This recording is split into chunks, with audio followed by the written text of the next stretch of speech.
Good evening, everyone. Thank you for joining us tonight, and welcome to the Boise City Department of Arts and History's Fettuccine Forum. My name is Travis Jeffries, and I am the History Programs Manager for the Department of Arts and History. Before we begin, I would like to acknowledge the ancestral, cultural, traditional, and unceded territory of the Shoshone, Bannock, and Northern Paiute people in the Boise Valley. Just a couple of housekeeping notes for tonight. So the program will be recorded and be made available online in the next few weeks. Please send your questions throughout the presentation using the Q&A feature at the bottom of your Zoom screen. And at the end of the presentation, we'll have a moderated question and answer session. Also during this webinar, there will be an opportunity for audience participation through Zoom's poll feature. While we'd love your participation, it's not mandatory, but we've included it there. Rather, our speaker, Dr. Jen Pierce, has to make it more lively and engaging and fun, so we hope that you'll participate. Auto-generated captions are available, and you can view them by clicking on the live transcript button at the bottom of your screen and then selecting Show Subtitles. So again, you're going to want to hit Live Transcript and then Show Subtitles, and that will enable you to see the subtitles. Our American Sign Language interpreter this evening is Sierra McIver. Thank you, Sierra, for joining us tonight and providing this service. So a little bit of background on the Fettuccine Forum itself. The Fettuccine Forum has a fun name, which recalls the origins of the event. It dates back to 1989, when Boise State University's College of Social Science and Public Affairs began a lunchtime lecture series at Noodles, a popular Italian restaurant at the time. Pat Beater, former mayor David Beater's father, was one of the early founders, along with his friend Pug Ostling. In 2003, the forum was relaunched by former Mayor Beater with support from the Department of History at Boise State University as a First Thursday event produced by the Office of the City Historian. In 2008, the newly formed Department of Arts and History took over the role. The Fettuccine Forum remains a lively and informal gathering, which invites the public to interact with politicians, artists, historians, activists, advocates, and professionals in an effort to promote good citizenship and responsible growth through education. The forum is possible with support from the Office of the Mayor, Boise State Public Radio, the Department of History at Boise State University, and all of you. And if you like programming such as the forum, please consider a small donation to the History Division's Heritage Fund. Everything really does help. And remember that funding the Fettuccine Forum feeds your brain. For more information, please visit boiseartsandhistory.org. So as you can see here from this graphic, this year's Fettuccine Forum lecture series runs from February through April, and it's organized around climate change and environmental history in Idaho and the West.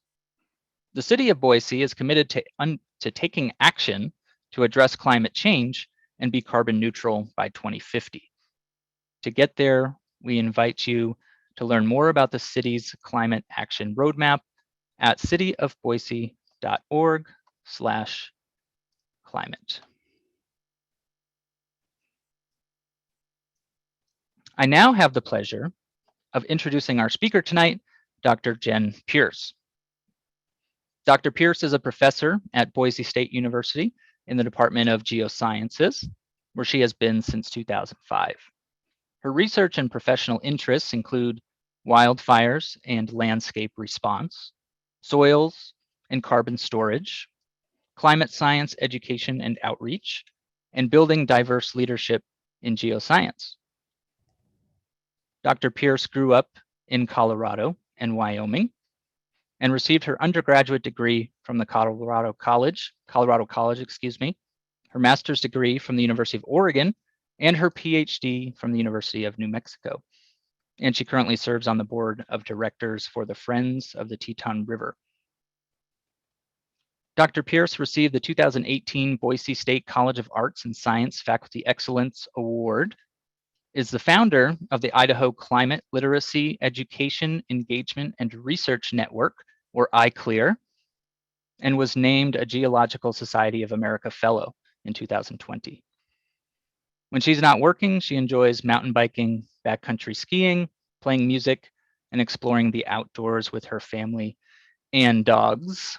And I emphasize the S there because in a recent conversation, Dr. Pierce informed me that she and her family have welcomed a pandemic puppy to their pack. So Right. now it's my great pleasure to turn our time over to her. Thank you so much for that wonderful introduction, and it's just fabulous to be here.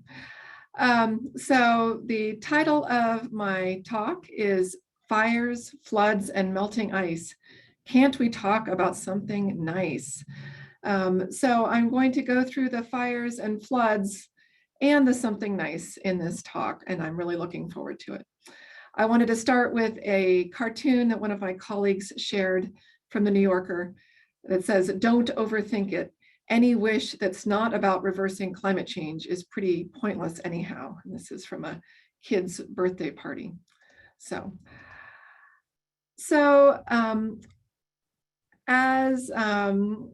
as was just said in the wonderful introduction, I grew up here in the Western US in Colorado and Wyoming, and have been in Idaho now for over 15 years.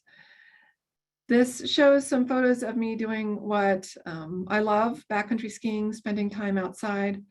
Also shows a photo in the bottom left of a fire very close to my family cabin in Wyoming. My research really focuses on wildfires, soils, and soils as a solution to climate change, and climate change education. The reason I'm here to talk to you really is my kids. So our kids need a functioning planet, and we need to act in order to give them that. So I compare this to the challenge of sailing an old-fashioned sailing ship across the Pacific. So if the challenge of climate change is akin to sailing this old-fashioned sailing ship for our children, we would need to prepare them. We would need to teach them how to sail, how to navigate, how to store food, all those things. Climate change is a challenge of similar magnitude, and I hope that we are doing a good job as educators, parents, and members of the public to do that. So to start, I want to start with a quick poll.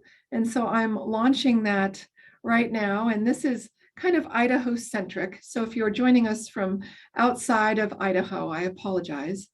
And the questions are, let's see, question 1, your favorite outdoor landscape in Idaho.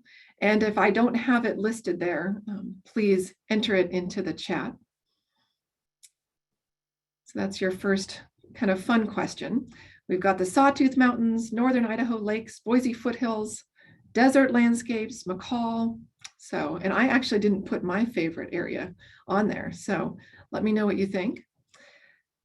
When you finish with that, go to the Yale Sassy quiz. So you can either just type Yale Sassy into your browser and take this super short quiz. This will help us figure out where you as the audience are in our 6 Americas, what's called the Yale 6 Americas. This is a survey that was actually developed by a friend of mine from my University of Oregon days. So Dr. Jen Marlin is now at Yale in their climate communications group. And they have been assessing how Americans feel about climate for quite a long time now. So we've got some really great data that we'll draw on soon. So go ahead and take that Yale Sassy quiz, and we're getting some of those responses in. And then finally, let us know about what climate solutions most interest you. So this includes climate education, increased investment in clean energy, conservation of critical species, wilderness or roadless areas, faster implementation of climate solutions, creation of green and clean jobs, carbon tax, increased efforts to sequester carbon. So those are all of your options. And again, I know that there are some that are not included there, and I'd love to hear about those as well. So it looks like folks are kind of finishing up the polls. I can see the results coming in. They're really interesting here. So we have we got 51 of you 53 of you have participated. You're doing a great job, everyone. So just one or two more minutes on that. So as I progress through this talk, I'm actually also going to follow some guidelines from the Yale Climate Communications about how to talk about climate. So we'll be drawing quite a bit from the Yale Climate Group here. Okay, I know probably all of you haven't quite finished. So, I see the results coming in and I don't want to end it yet. We'll wait just one or two more seconds. 69 responses. Good job, everyone. 70 responses. 71. Okay, great. And I apologize, we'll relaunch this later if you didn't quite get a chance to finish it. I'm going to end the poll and share the results. So here we can see that the Sawtooth Mountains won our outdoor landscape contest with 44% of the respondents really liking the Sawtooths, followed by the Boise foothills, desert landscapes, McCall area, and northern Idaho lakes. All right, looking at the Yale SASE quiz, wow, so 75% of you are alarmed about climate change, 22% concerned, 3% cautious. So this corresponds and actually surpasses the estimates from the US population that show that 33% of Americans are alarmed, 25% are concerned, 17% are cautious, 5% are disengaged, 10% are doubtful, and 9% are dismissive. So that again does correspond with our national trends that more and more people are becoming alarmed about climate change. All right, and then finally, looks like a lot of you are interested in climate education, clean energy, conservation of critical species, faster implementation of climate solutions. So we've got a lot of interest in these solutions, so I better hurry up so we can get to those. All right, I'm going to go ahead and stop sharing the poll. As you all in the audience now know from that Yale climate response, climate change, of course, is real. This animation is really effective if you are talking with folks who are not quite as convinced. 2020 effectively tied 2016 as the hottest year on record as global temperatures continue their rise, brought on by the emission of heat-trapping greenhouse gases. This record warmth has fueled deadly heat waves, droughts, intense wildfires, and other environmental disasters. So despite La Nina years, again, we're having the warmest years in the last decade, and especially at our higher latitudes. So it's real. I'm gonna try to, there we go. And indeed, most adults do think now that global warming is happening. These are these Yale climate surveys, so 72%. Second fact, of course, it's us. And this shows a little photo or animation of the greenhouse effect behind this text. It is indeed us. What I just learned fairly recently was that the first scientist to describe the greenhouse effect was named Eunice Foote. And she did this in a paper called Circumstances Affecting the Heat of the Sun's Rays in the American Journal of Science. Eunice Foote discovered the warming effect of carbon dioxide by experimenting in her kitchen with mason jars. So we have known And scientists have known that the greenhouse gases warm the atmosphere for approximately 165 years. This is not new information. More famously, in 1895, Svante Arrhenius proved and hypothesized, actually didn't prove it, hypothesized that coal, burning of coal, would warm the climate. Being a Swedish scientist, he was happy about this because he thought it would make the climate in Sweden more tolerable. When I speak to different audiences about climate change, I find that this is the most effective animation to show. So again, if you're looking to communicate about climate change, I would encourage you to look up NOAA pump handle. What this shows is changes in carbon dioxide, and these are shown in parts per million on the y-axis. So we have changes in carbon dioxide going from now about 1980, we're now here to 1988.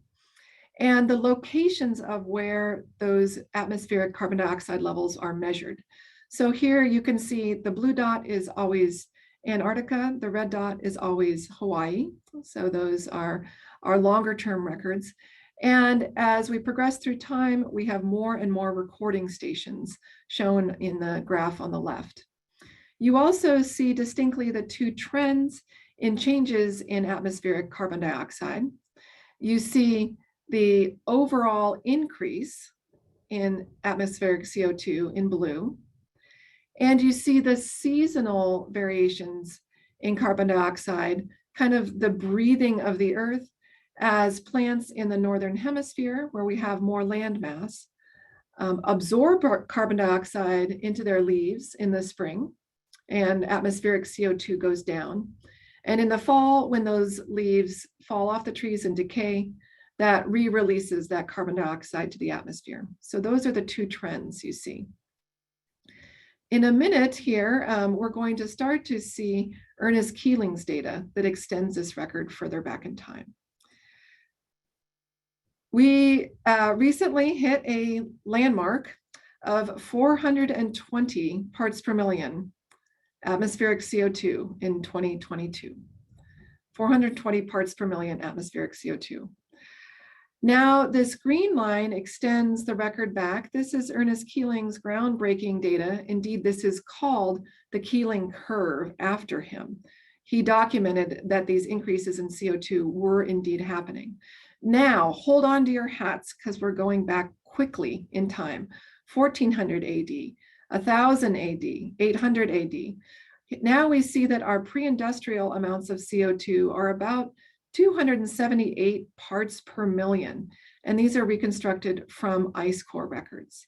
When we go back over longer time periods, here we see 10,000, 15,000 years ago, the last glacial maximum about 20,000 years ago.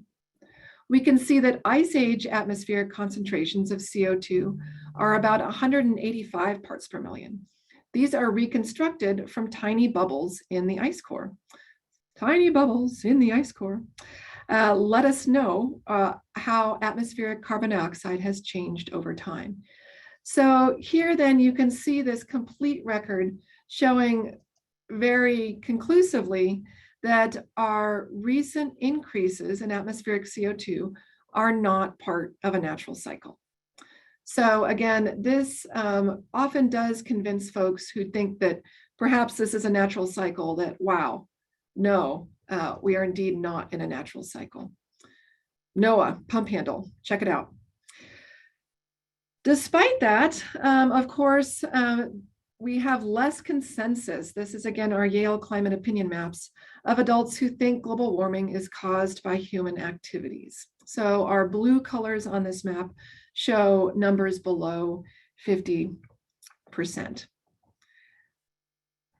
This is despite the fact that, of course, scientists do agree. Interestingly, when we look again at those Yale climate opinion maps, percent of adults who think global warming is happening. So again, mostly warm colors showing that most adults do think global warming is happening, 72%. Now, strangely, when we look at the percent of adults who think scientists think that global warming is happening, our numbers drop. This is despite the fact that 97% of scientists agree that climate change is happening and it's human caused. So clearly something is wrong. And as a scientific community, we need to get the message out. Come on, folks, we agree on this. Let's move on. So I say here, we've got a failure to communicate, bringing back old movie references here. Okay, moving ahead. So it's bad. I think, again, most of us know that. What is less evident in a lot of my polling of my classes is whether people think it's going to affect them. So we can look at this graph of increasing global temperatures, but is this really going to affect me? The answer for us here in the Western US is yes. And the first way that's going to affect us and has already affected us is through wildfires. Abatzoglu and Williams in their 2016 paper demonstrated that human-caused climate change has caused over half of the documented increases in fuel aridity since the 1970s and doubled the cumulative forest fire area since 1984. In a recent paper by my colleague Moji Segda, he shows that Western fires are burning higher in the mountains at unprecedented rates. This is a clear sign of climate change, not of fire suppression or forest management. My own research looks at fire records that go back over 10,000 years in Idaho, and work by me and my students shows conclusively, are you ready for this? Fires are bigger and more severe when it is warm and dry. Shocking, I know. But we show that both in modern times and in the past, fires are bigger and more severe when it's warm and dry. So while, of course, fires affect our landscapes, what we really are experiencing as a result of climate change here in Idaho that affects our health is smoke. So where there's smoke, there's coronary artery disease. And it is estimated that landscape fires cause over 320,000 deaths each year annually on a global basis. So smoke, of course, we can feel it in our lungs. It is very bad for our health. What the map here shows is those smoke wave days. So where we are really experiencing days where we have significant and serious PM 2.5 levels in the smoke that can affect our health. As you can see, Idaho is right here in the bullseye with 20 plus days of wildfire air pollution a day, 20 plus days of smoke pollution per year, excuse me. Okay, so that's part of the bad news. Another piece of bad news for Idaho are these projections in snow-covered area from Charlie Luce's work. What you see here are that the areas in red are projected to shrink by over 100% by the 2080s. So that means no snow, really, for those red areas. Now, while this is, of course, very upsetting to those of us who like to ski. Here we have Hunter, the COVID puppy, and my husband Dave out on a recent ski tour. This change in snow-covered area affects more than just our recreation. That combined with increases in consecutive dry days in Idaho translates to major impacts on our agricultural systems. So in the state of Idaho, we estimate a decrease of 26,000 square miles of area that had some snow on April 1st during at least one of the years that historically, comparing the historic to the future record. That's a little less than 1/3 of the state's area. And again, this is data from Charlie Luce's work. To put this in perspective, this loss is equivalent to the current potential reservoir storage in all of Idaho. If we don't have our snowpack, we won't be able to grow crops. So we need water to grow food. And you can see that snow agriculture connection very clearly here in this image from the Teton Valley. In addition, our low flows are projected to get lower. So again, those kind of July, August, September flows will get lower. This is especially important for our salmonids and our cold water aquatic ecosystems. So with these decreases in low summer flows, we also anticipate decreased habitat for salmonids. So lots of changes that we're experiencing right here in Idaho. So if on that Yale Sassy quiz you answered that you didn't think climate change would affect you, or perhaps it would only affect future generations, I'm here to tell you that those changes are happening now. So at this point, you're probably like, oh man, this is a bummer. How about the hope section?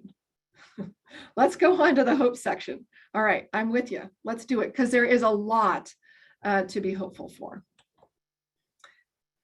Let's start on the national level. So these are just a few snippets from the New York Times from recent news. Judges are increasingly demanding climate analysis in making their drilling decisions for offshore drilling. Also, we are really here at a watershed moment with the Build Back Better. If the Build Back Better can pass, that will contain $550 billion in clean energy spending. This will include new taxes for businesses that install wind, solar, geothermal, batteries, clean energy technologies. Buyers of electric vehicles would receive up to $12,500 in a tax credit. Companies would receive financial incentives to keep open low carbon nuclear plants that are in danger of closing prematurely. Companies would also receive incentives to capture emissions, all really good things. Our holdup right now, and here we have Greta saying, come on, Joe. She's not talking to Joe Biden, she's talking to Joe Manchin. So we need Congress to pass this bill. You can see on this graph the change in trajectory in our US carbon emissions if we enact the Build Back Better, where we're going to hit our 2030 goal. Or if we don't pass our clean energy incentives, we'll stay on our current, basically on our current trajectory. So that is the best thing we can hope for right now, is for that to pass on a national level. It turns out that there is overwhelming support of adults who support tax rebates for people who purchase energy efficient vehicles or solar panels, 82%. So this seems like a no-brainer, right? These are incentives that are backed by the American people and things we should pass. Percentage of adults who believe schools should teach about the causes, consequences, and solutions to global warming, 78%. So again, this is also a no-brainer. We should be teaching about climate change in our schools. And I'll get back to that in a little bit. Percentage of adults who support regulating CO2 as a pollutant, 75% in 2020. So again, we have overwhelming actually national support for this, even in states like Idaho that you think would be more resistant to changes like this. So let's talk about Idaho. Here is some data specifically for Idaho, again, from those Yale climate surveys. Idahoans support climate education. 76% of Idahoans support teaching about climate in our schools. 84% of Idahoans support funding research into renewable energy sources. 80% of Idahoans support providing tax rebates for energy efficient vehicles or solar panels. 71% of Idahoans support regulating carbon dioxide as a pollutant. And 63% supports setting strict CO2 limits on existing coal-fired power plants. So we have got the support for this policy. In addition, here in Idaho, we have no coal, and instead we have abundant renewable clean energy. We have solar, wind, hydro, geothermal, and nuclear potential. Those that we have the whole suite of renewable energy here in Idaho. Idaho Power has pledged to use 100% renewable energy by 2045. And again, this gives Idaho the opportunity to be the national leader in clean energy production. I just don't know why we shouldn't be doing it right now, right? Why wait until 2045? In addition, these recent Stanford study shows that the potential for a minimum of 24,000 career jobs, so 40-year jobs, in Idaho's renewable energy sector by 2030.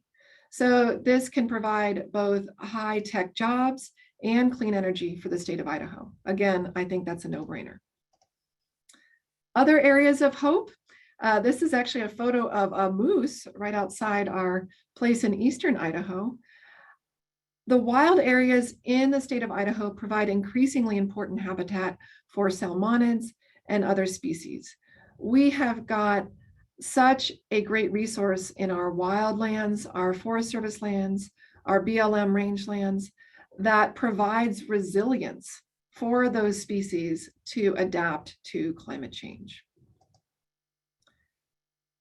We have the opportunity to reduce human-caused fires. You know, humans start over 84% of all wildfires and have tripled the length of the fire season.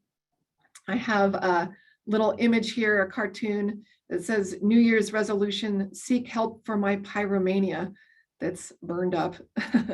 And I also have an image, aerial view of the Table Rock fire from a couple years ago, started by fireworks. We're really fortunate that that didn't result in more loss of homes and life in our community. So again, no brainer, let's reduce all these blue dots on the map of the state of Idaho are human-caused fires. And this is work that Katie Gibble put together. All right, something else that I'm really excited about and have a lot of great folks working on right now is storing carbon in our dry land and agricultural soils. This is a fairly new National Science Foundation project that I'm working on in collaboration with a lot of folks, both here in Idaho and down at University of Texas, El Paso, Wyoming, and New Mexico. This shows some of our graduate students. So Zara over here on the far left is installing a dust trap. Carrie is out monitoring our rangeland ecosystems. Li Xin is the PI. She's the head of the whole organization and co-directs along with Anthony. Dave Huber is a postdoctoral researcher working on this project here in Boise. Eddie's an undergrad working on the project, and Tanzila is a new PhD student measuring soil carbon. In a nutshell, what we are interested in for this project is how our soils are providing a natural storage for carbon on our landscape, both in our irrigated cropland soils and in our dryland soils. So when we think of carbon sequestration, maybe you think of really high-tech things. My challenge is to think of our soils as being the place where we can sequester carbon out of the atmosphere and help our farmers and our rangelands. I have a new student, Alyssa, who's working on the K-12 education part of this project. And again, really excited about how this white stuff that you kind of see under our feet right here could provide an important storage for carbon. Okay, going back to our Idaho support for climate education, I want to point out again that 76% of Idahoans support climate education in our schools, despite what you may have read in recent years about the decisions of our state legislature. So Idaho State Legislature is every year trying to remove science and climate science from our standards. Idahoans support education of climate change. And when I go out and do outreach to our schools, I can tell you that our kids come up with the best solutions. When I ask second through high school students to draw or explain their climate solutions, they come up with great ideas like this vinegar and baking soda powered car and a giant fan that is blowing CO2 out into space. So we've got to keep that going. If you're interested in how to promote that, I encourage you to check out i-CLEER, the Idaho Climate Literacy Education Engagement and Research Group. We have meetings every month, the second Wednesday of each month, so next Wednesday at 6:30 p.m. And you can find the Zoom link if you Google Boise State i-CLEER. And actually this month, coming up this coming Wednesday, we are going to be featuring climate action at the city of Boise. And Amy Parrish and Jenny Wolf will be presenting on that. And this photo right here just shows a gathering of some of the i-CLEER participants back this fall at Payette Brewing. So come check it out. So again, this points to another area of hope, which is the city of Boise's climate action plan. The city is leading the way in climate action in Idaho by setting a goal for city government to be carbon neutral by 2035. So come to i-CLEER next week to hear more about it and hear about their climate action roadmap. They have 3 guiding principles: advancing equity or people, improving health and wellness, and growing the climate economy. So I'm really excited that our city is moving in the right direction. Another area of hope are what I call Jane's students, who are pictured here, along with Hunter, the COVID puppy. So these students are from Boise High, and Jane Fonda paid for their tuition to take my college climate class. Her stipulation was that they do something meaningful. And oh my gosh, they have done a lot. Just to highlight a few of the things these students have done, Lizzie Duke-Moe applied to serve on the Boise School District Board. You'll read about the actions of these students pretty much almost every week in the paper. They have made a commitment to clean energy. They are pushing the school board to do more. I cannot tell you how proud I am of these students. To feature a few of the actions they're taking, this is a climate art show that has been spearheaded by Ben Bingham and is being co-directed now by 2 Boise State students, Mihana and Kyle. So if you're interested in supporting climate art, come check it out. I think the date has been set for April 24th, my daughter's birthday, at the Climate Art Collective. So check that out, and there'll be more information coming soon. And this is original art that Ben created right here. Another area of hope, climate math. So Shiva, right down here, is working with a Boise State student, Eric, and the Clean Network, and a colleague of mine, Michelle, out in Boulder, to develop climate math problems at the 6th through high school level. Another grad student working with me, Danielle Marquette, has developed wildfire education in collaboration with Project Learning Tree and Boise School District. She is now being helped with by Sam to create videos and curriculum for 4th graders surrounding wildfire. Climate stories. Here we have Tyson, who's over here in this picture on the far left, has created a super cool web portfolio or platform for climate stories and has earned money to purchase a flat screen TV. Tyson and Sarah are working on getting these climate stories in Boise State on the big screen so everyone can read about their climate stories and add to them. This is also being done in collaboration with Jenny Wolf at the City of Boise. Other areas of hope, we've got a new partnership with St. Luke's and Boise State to reduce medical waste. And Doug is the student who is working on that. The Washington Elementary Green Team and Weather Station. The weather station is up and running. And Olivia and I are going to help start a green team at Washington Elementary. My final area of hope is you, all of you who happen to be listening to this and are wondering what you can do. You can do a lot. So take all the work that these students are doing as an example and start implementing climate change in your life. And if you're like, gosh, I don't really know what to do, but I want to support these students, then consider contributing for Bronco Giving Day, which will be coming up at the beginning of March. So check out Bronco Giving Day, and there's a button to donate to i-CLEER. So how can you really help? I'm going to tell you now how right now, and then we're wrapping up. This map with, again, our blue colors below 50% show the percent of adults who discuss global warming.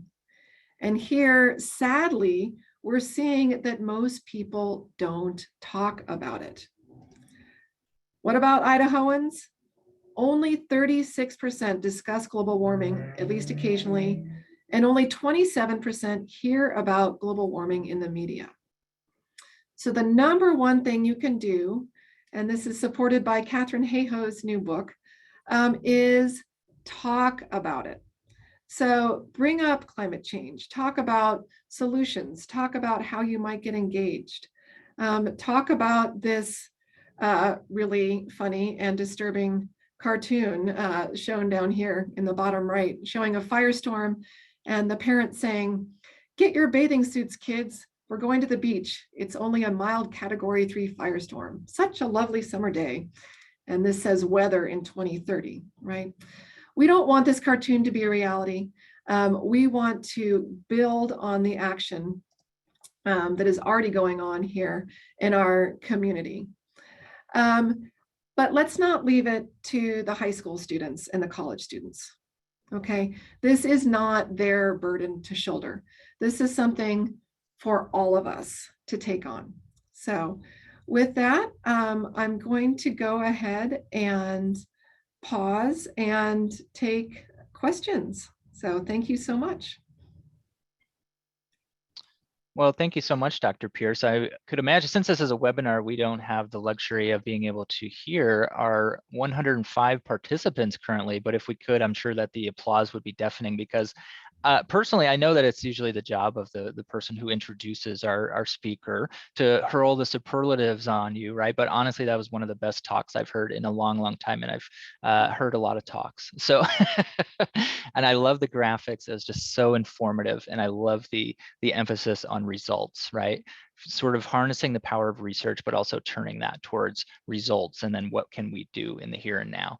So with that, I'll just pop open the question here. We have a couple of questions. So in our earlier poll, only 22% listed a carbon tax as a climate solution they favored. Is that because they don't understand how effective that would be? That is a great question. And I think the short answer is yes. So a carbon tax, and there's a great simulator called En-ROADS, EN-ROADS, that I encourage folks to check out. Implementing a carbon tax would be arguably the single greatest, most effective measure we could take as a nation to address climate change. So this has been shown to be effective. And I think importantly, it takes the burden off of an individual shoulders, so that I wouldn't charge any of you with, say, gosh, Travis, we really you need to figure out how to address the national debt. Like that's a heavy burden to put on our shoulders. And I think that what a carbon tax does is it brings this, first of all, to our economy where it needs to be. And also this, of course, then would address climate change at a national level that would truly make a difference and truly reduce carbon emissions. So I'm really glad for that question. Yeah, absolutely. And I think it just ties back into one of the strains that I really appreciate that you did this, that you wove throughout the presentation, right, is focus on action and actionable results and things that we can become engaged in at the national level, at the state level, and in local schools, in the local community, and on an individual level. I think it's really, really powerful. It's quite the takeaway for me to focus on, just talk about climate change, right? And that was one of the more arresting stats that I saw throughout your talk there, is that only so few actually talk about it despite believing in it. Okay, so this is really more of a comment rather than a question, but somebody said, it's affecting us in California, the state is burning down, right? And I think that just ties back in to some of the opening sort of data sets that you shared with us, right? Is that so much of the West is being affected by wildfires. And I think that's just a product of everything that you've laid out today. And so we have a couple of additional questions sort of rolling in here. What do you think of geoengineering to reduce ocean warming and climate change?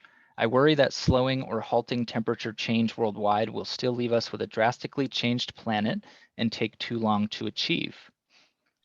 That's a great point. And I think the short answer there is we need all options really on the table. So that when I teach about climate change in the schools, I would say that the kids actually interestingly come up with what I call technical and non-technical solutions. So if you go back to that great reading, Hardin's Tragedy of the Commons, Hardin talks about technical and non-technical solutions. So this would be an example of a technical solution. So any form of geoengineering, kind of high-tech forms of carbon sequestration, solar, building better solar panels, et cetera. Non-technical solutions would be to really change our consumer attitudes and our ways of living upon this earth. So that non-technical solutions might be to, put on a sweater instead of turning up the heat, and just to be more thoughtful.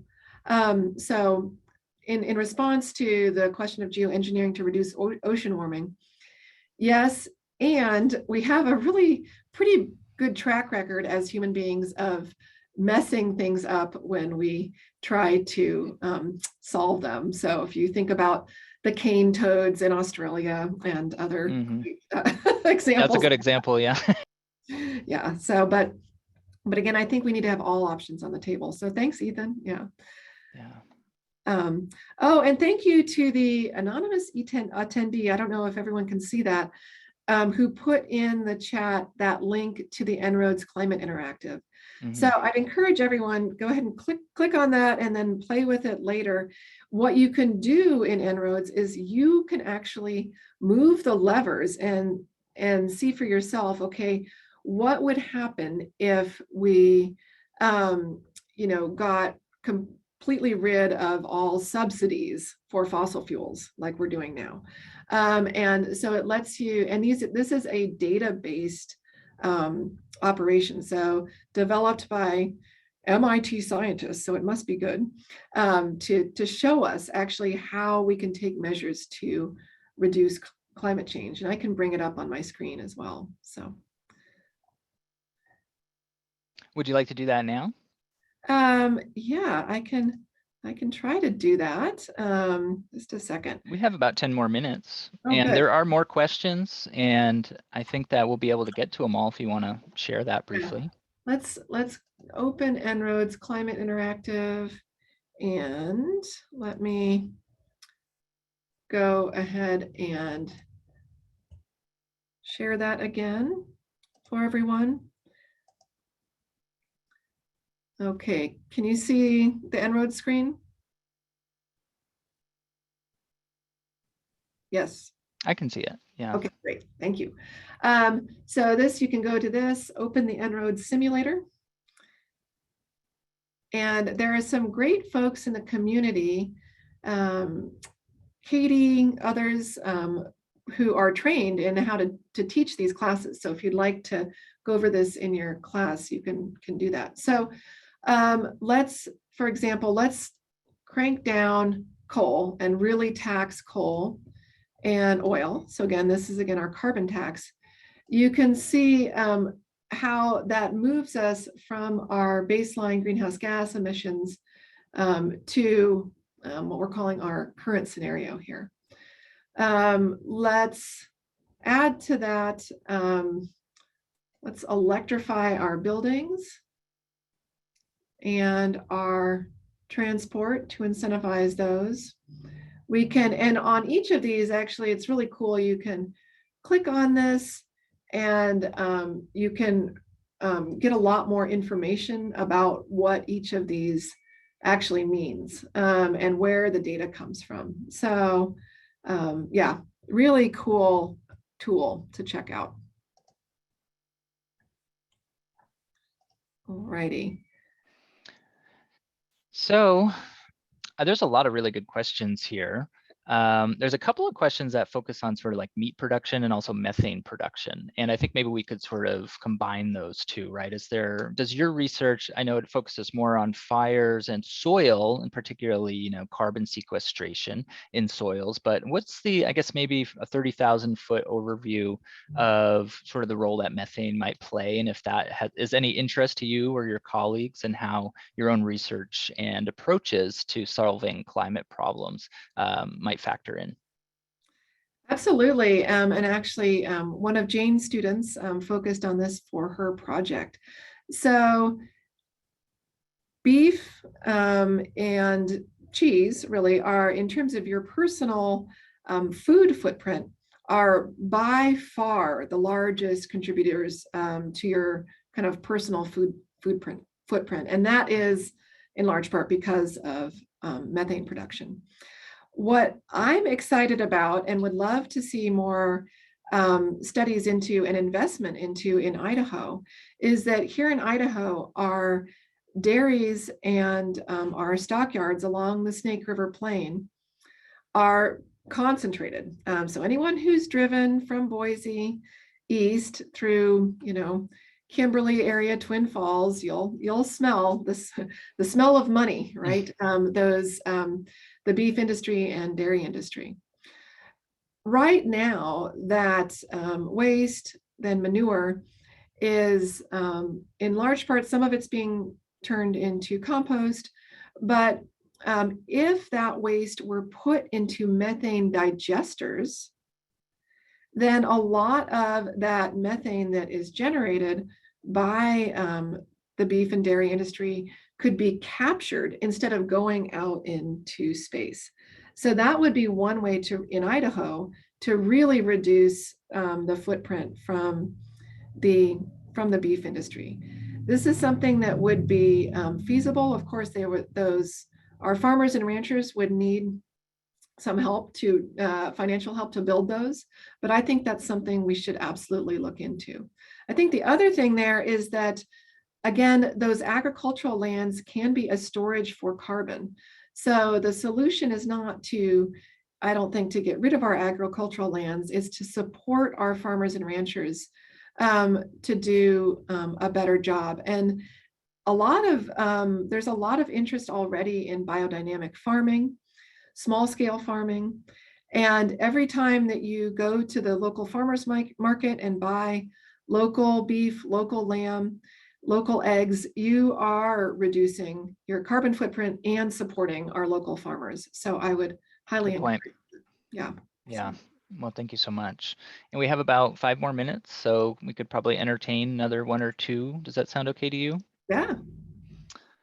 Okay, this one I particularly like, right? And maybe I'm biased here as a parent, but we have a couple of books about climate change, we being here in the Department of Arts and History, including ones featuring Greta Thunberg. Okay, so those are other outside of the department, but what are your favorite kid books about climate change?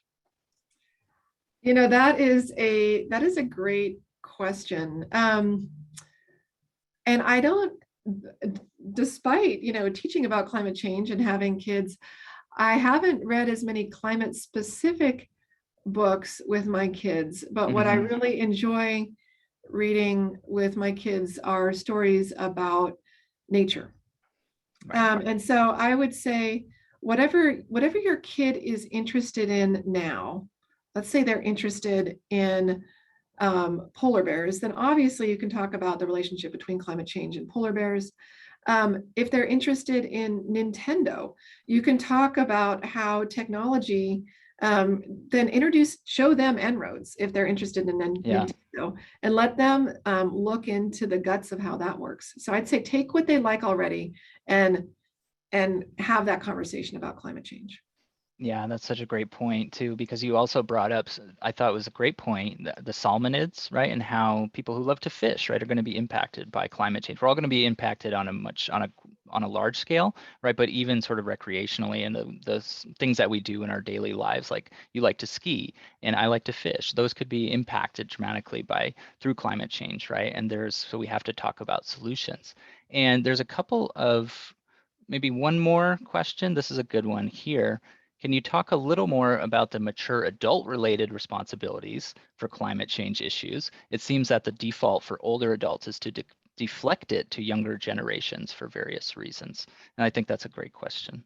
That is a great question. And when I hear that, like, oh, the young people will solve that. I'm like, really? You're going to leave that to the next? Right. That's not fair. So adult response would be, okay, we usually have more money, right, than teenagers and college students. So we can invest in climate related solutions. We can vote. I mean, so those two things alone say, hey, come on, this is on our shoulders. Um, the final thing I'd say on that in terms of what can adults do, is again, talk about it, and talk about it within the context of what you all love and know. So if you're someone who loves to fish, talk about fishing and talk about how you want your grandchild to be fishing in Idaho, and that we've got to keep our streams cooler if we're going to do that.